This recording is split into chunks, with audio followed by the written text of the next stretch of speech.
పేర్లు బయటకొచ్చే వరకు అందరూ దొరలే, కానీ ఒక్కసారి బయటకొచ్చాక దొంగలెవరో దొరలెవరో తేలిపోతుంది. ఇప్పుడు మేం చెప్పబోయే జాబితా అంతా పక్కోడు సొమ్ము దోచుకునే టైపు దొంగలు కాకపోయినా దాదాపుగా అలాంటి రకానికి చెందిన జాబితాయే. కుబేరులకే కుబేరులుగా ఎదుగుతూ నల్లధనాన్ని వెనకేసుకుంటున్న బ్లాక్ లీడర్ల బండారం త్వరలో బయటపడబోతోంది. ఓ తాజా మాజీ కేంద్ర మంత్రివర్యులు, మరో మాజీ మంత్రి కుమారులుంగారు, ఓ పెద్ద రాజకీయ కుటుంబ వారసుడు, ఓ పెద్ద సంస్థను నడిపిస్తోన్న మాజీ ఎంపీ. వీళ్లంతా ఎవరు? ఏం చేయబోతున్నారు? హుదూద్ బాధితులకేమైనా భారీగా విరాళమివ్వబోతున్నారా, లేక ఏదైనా స్వచ్ఛంద సంస్థ పెట్టబోతున్నారా అని ఏదేదో ఊహించుకుంటున్నారా? అయితే మీరు కప్పులో కాలేసినట్టే. వీళ్లంతా అలాంటి మంచి పనులు ఏమైనా చేస్తే ఫోటో వేసి మరీ పేర్లు రాస్తాం కదా, కానీ అక్కడంత సీన్ లేదు. వీళ్లంతా కేంద్రం రెడీ చేస్తోన్న బ్లాక్ లిస్ట్ జాబితాలో పేర్లున్న ఘనులు. అందుకే ఇప్పుడు ఈ డిస్కషన్.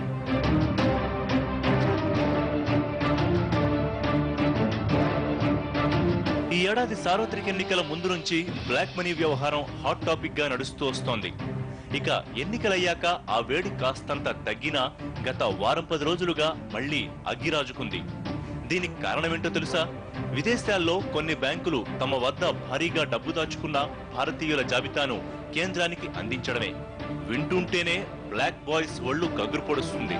ఎవరి పేర్లున్నాయో తెలియక అలా బ్లాక్ మనీ దాచుకున్న అందరూ బెంబేలెత్తిపోతున్నారు.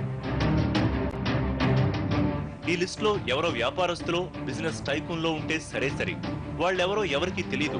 పైగా బిజినెస్ వ్యవహారాలు అనుకోవచ్చు.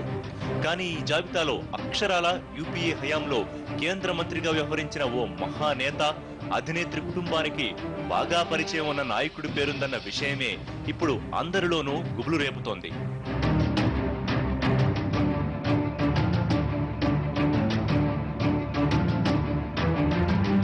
ఇప్పుడు ఢిల్లీ నుంచి గల్లీ దాకా హాట్ టాపిక్ ఏంటో తెలుసా? ఈ బ్లాక్ మనీ లిస్ట్ లో ఉన్న ఆ తాజా మాజీ కేంద్ర మంత్రి ఎవరా అని. ఆ ఘనుడి పేరు బయటకు తెలియకపోయినా బీజేపీ కాంగ్రెస్ ల మధ్య మాటల యుద్ధం మాత్రం తారాస్థాయికి చేరింది.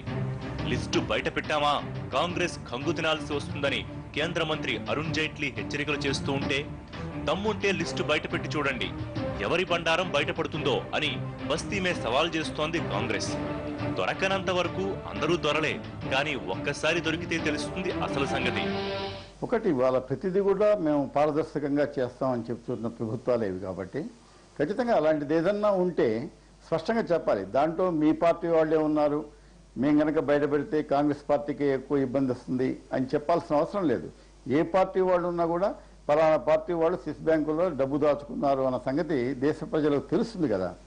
ఏదో వాళ్ళ మీద మెహర్బానీ కోసం, రాజకీయమైన కక్ష సాధింపు చర్యల కోసం చేశారని ఎవరు అనుకోరు. ఎందుకంటే అది అఫీషియల్గా విడుదల చేసినటువంటి జాబితా అయితే భయపడాల్సిన పని కూడా లేదు.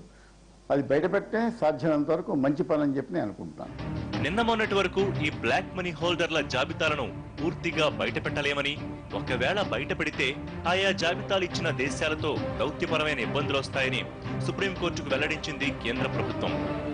అంతే, ఒక్కసారిగా బీజేపీ మీద ప్రతిపక్ష నేతలతో సహా అంతా దాదాపుగా విరుచుకుపడిపోయారు.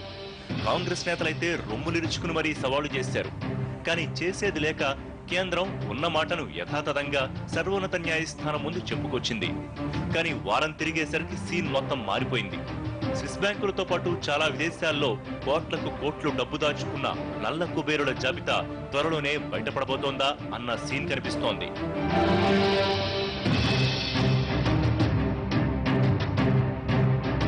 బ్లాక్ మనీ జాబితా మీద ఇప్పటికే చాలా కసరత్తులు జరుగుతున్నాయని, త్వరలోనే పూర్తి వివరాలు బయటకు వస్తాయన్న అరుణ్ జైట్లీ మాటలు వింటూ ఉంటే ఇదే అనుమానం కలుగుతోంది. ఇద్దరి దగ్గర కూడా అసలు పేర్లు లేవండి. వీళ్ళు ఊరికే ఒకరిపైన ఒకరు బురద జల్లుకుంటున్నారు, ప్రజలను మభ్యపెడుతున్నారు. ఇండియాలోనే బ్లాక్ మనీని కంట్రోల్ చేసే 3 చట్టాలను వీళ్ళు ఇద్దరు పార్టీలు తొక్కిపెట్టాయి. ఒకప్పుడు ఇన్కమ్ ట్యాక్స్ లో పర్చేస్ ఆఫ్ ఇమ్మూవబుల్ ప్రాపర్టీస్ అని ఉండేది. అది బ్లాక్ మనీ కోసం ఉపయోగించే చట్టం. అది ఆ చట్టాన్ని ఇద్దరు కలిసి 2001లో తీసిపడేశారు. ఎన్నికల ప్రచారంలో భాగంగా బీజేపీ దళపతి నరేంద్ర మోడీ విదేశాల్లో మూలుగుతోన్న నల్లధనాన్ని వెలికి తీస్తామని హామీ ఇచ్చారు. అధికారంలోకి వచ్చిన తర్వాత ఆ ప్రక్రియను వేగవంతం చేసింది బీజేపీ. ఇప్పటికే విదేశీ బ్యాంకుల్లో కోట్లు దాచుకున్న కుబేరుల పేర్లను, వివరాలను సేకరించడం మొదలుపెట్టింది. ఇందులో భాగంగా స్విట్జర్లాండ్లోని యూబీఎస్ బ్యాంక్, జెనీవాలో హెచ్ఎస్బిసి వంటి బ్యాంకుల్ని సంప్రదించింది. భారత ప్రభుత్వ అభ్యర్థన మేరకు జెనీవా హెచ్ఎస్బిసి బ్యాంకు తమ వద్ద అకౌంట్లున్న 20 మంది భారతీయుల జాబితాను కేంద్రానికి పంపింది.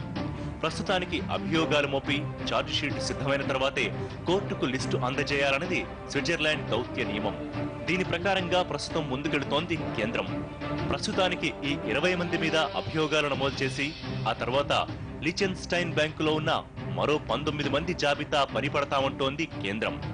ఈ గుప్తధనం అనేది కేవలం ఒక పార్టీకి, ఒక రాజకీయ పార్టీకో లేకపోతే ఒక వర్గానికో పరిమితమైనది కాదు. అన్ని రాజకీయ పార్టీల్లో ప్రతి నాయకుడు డబ్బుల్ని, అక్రమంగా సంపాదించిన ఆస్తుల్ని విదేశీ బ్యాంకుల్లో దాచిపెట్టుకున్నారు.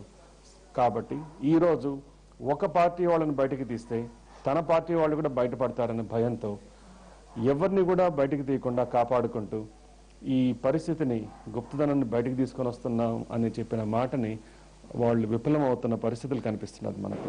ఇప్పుడు ఆ జాబితాలో ఎవరెవరున్నారన్నదే అందరినీ టెన్షన్ పట్టిస్తోన్న అంశం. ఇక స్విస్ దౌత్య నియమాల ప్రకారం వారిపై అభియోగాలు మోపేందుకు సరైన ఆధారాలు సేకరించే పనిలో పడింది కేంద్ర ప్రభుత్వం. ఇందుకోసం IT, directorate of criminal investigation వంటి విభాగాలకు సదరు లిస్టులు పంపించి ఆధారాల సేకరణకు నియమించింది. స్టోరీ బోర్డులో షార్ట్ బ్రేక్ తీసుకుందాం.